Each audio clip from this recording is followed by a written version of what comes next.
Hello car lovers, driving the 2024 Toyota Prius Prime XSE. This is the mid-trim model. I love it when manufacturers don't send us the all-equipped version. It smacks of a confidence in their product, and well-deserved. Here's an overview. The Toyota Prius Prime comes in front-wheel drive and is a plug-in hybrid with 72 kilometers of range. It is available in 3 trims, SE, XSE, and XSE Premium. The gas and electric motors combined produce 220 horsepower, which means a 0 to 60 in about 7 seconds. Finally, the transmission is a eCVT. As a hybrid, Prime averages 4.5 liters per 100 kilometers. A 2.7 drag coefficient ensures this. Active front grille shutters ensures optimum cooling and aerodynamics.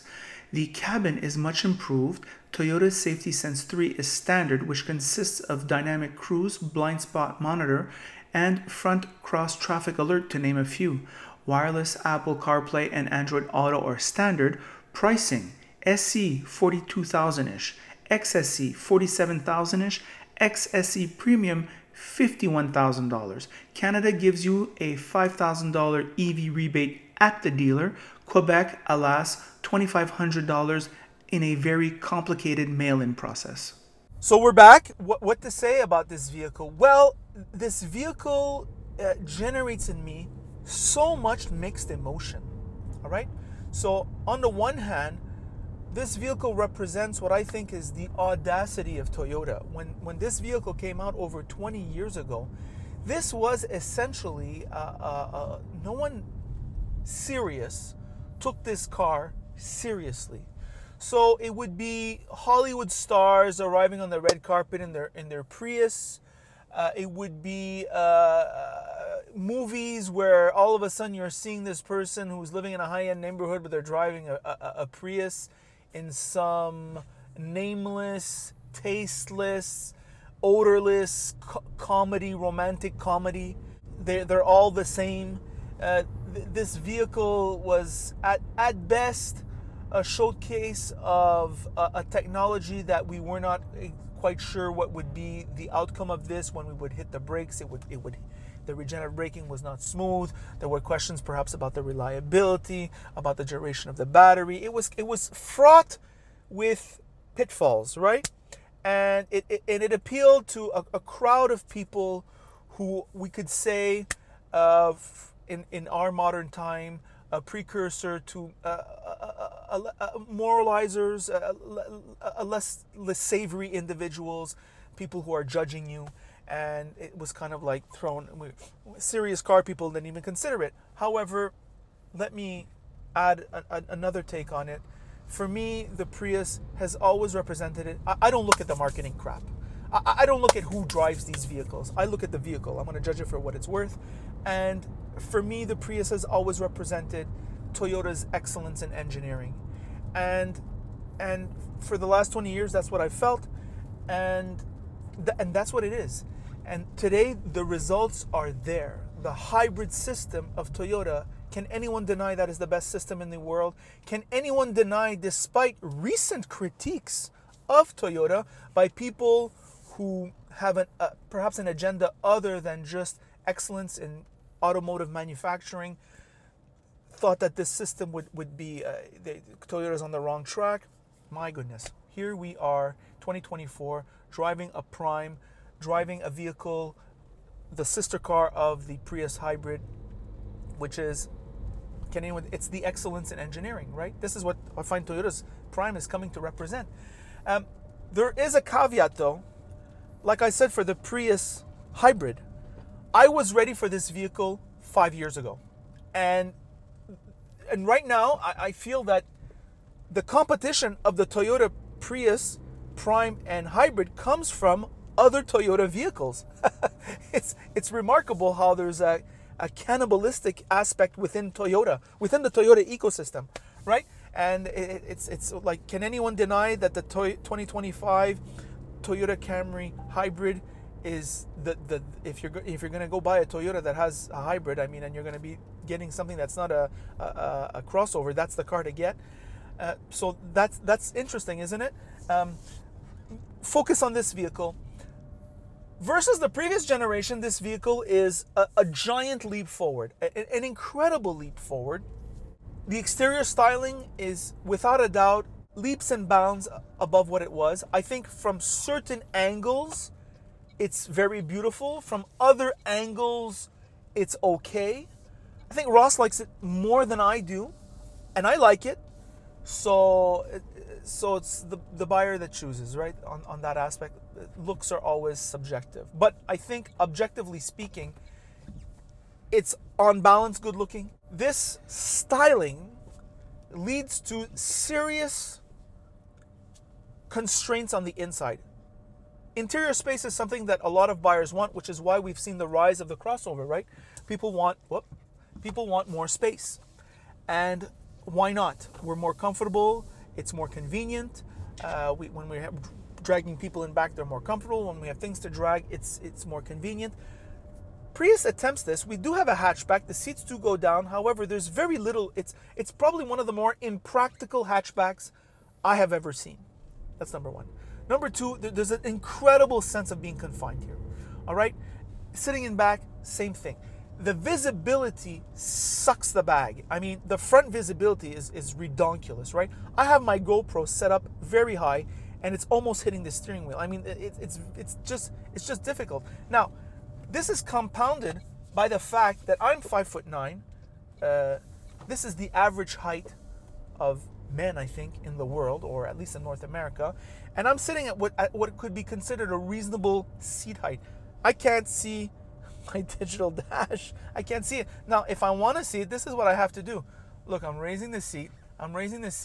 Now I can see perfectly what's going on. Look at what I look like, right? I got my head in the sunroof. I have my head in the sunroof.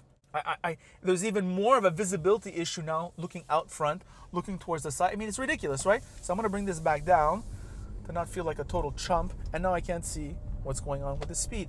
So this is a major ergonomic flaw which has no reason for being. There, I said it. The infotainment is very nice. This is very, very nice. This is class appropriate. The reactivity is class appropriate. The ease of use is class appropriate. Very good Toyota on that level. This was never a Toyota strength, by the way, and this is very good. The interior quality, this interior smacks of quality. A way superior offering than I can think of any vehicle in this class. Here, high quality materials. The steering wheel leather, you will be seduced by the softness of it. The touch interface of the climate control, very high level. It's a busy presentation, but it's a quality feeling. And when you're kind of driving in it, it's quality looking. This burgundy red here, which this plastic, really tastefully done. This is great. This is wonderful. The seats are uncharacteristically comfortable, right? Toyota seats. I don't like Toyota seats. They're very concavey, and Ross likes them. I don't like them, and that's what it is about the seats. But this seat's very good. The quality of the leather. Toyota always has like that synthetic leather. I don't care whether it's synthetic or real. What I care about is how it feels and how durable it is. This is very good. The driving position is low slung. All right, this feels very sports carsy. All right. My God, there's another Prius. Can you believe it? I was just finished saying. I was gonna say that we don't see very many on the road. This comment is coming. We just saw one on the road. Full disclosure. So here we are. We have a range of 60 to 70 kilometers. I am an electric vehicle owner. Here are the facts. When you are driving electric during the summer, they're very good at it. You do get your range even if you have the AC going. So for example, my car has a range of 438 kilometers, I think. I can get easily 400 kilometers, and I'm blasting that AC, not being careful with the way I drive. So this is so I think from a summer point of view, there is no problem. However, in the winter, it's 50%. All right? It's a 50% drop.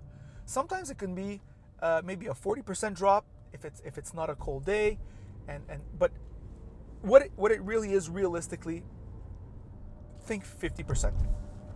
So now we're going from 60 to 70 kilometers to 30 to 35 kilometers, which is not most people's daily grind. I mean, that's what it is.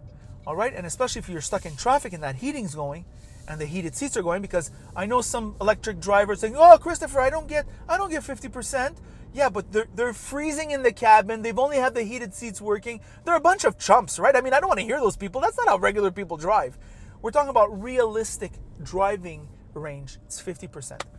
So I'm ready for 100 kilometers. I think for the plug-in hybrid to be viable, you need at least 100, maybe 120 kilometers, especially for those in a winter climate. Because when you're buying this type of vehicle and you're paying the price premium for a big battery, whether it's plug-in or not, you want at least 95% of the time that battery is not, that engine is not going off, right? You want the battery to be covering it. The road noise and wind noise is very subdued compared to the previous version. That is wonderful.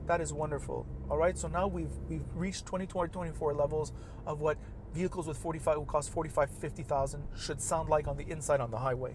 To recap, I think for this type of vehicle, Toyota's reliability and their history, their track record is so reassuring. The customer satisfaction of Prius owners is through the roof. In fact, a lot of Prius owners, when they're done with their Priuses, buy another Prius, and they would be well advised to buy this one. All right? So in terms of the Prius crowd, this is a winner. In terms of people who are not Prius crowds, who are not highly fascinated with what this vehicle represents, now it's got to compete with everyone. And the competition is rough. I mean, people are cross-shopping everywhere, right? Like people be looking at this vehicle, might be looking at a Toyota Camry, might be looking at a Honda Accord Hybrid, might be looking at all kinds of vehicles, right? So, because they're all in that $50,000 price range, right, for the all-equipped models. So this is a tough crowd. Listen, for sure, I'm going to recommend this vehicle on the purchase. It's a no-brainer. I'm sure I'm going to recommend this vehicle on the lease because you're going to get a great lease experience. I will just say that there's a lot of competition. And I will also say Toyota made an excellent product. Ross makes the remark, this vehicle is made in Japan, made by the most technically proficient labor force in the world. No question. You know, a Canadian YouTuber calls this the Bank of Toyota. And I got to agree with him. It's a great line. And that's the review. So, by the way, if you like this video, like it. If you don't like it, don't like it. And if you really like it, well then, of course, you should subscribe. And that is it.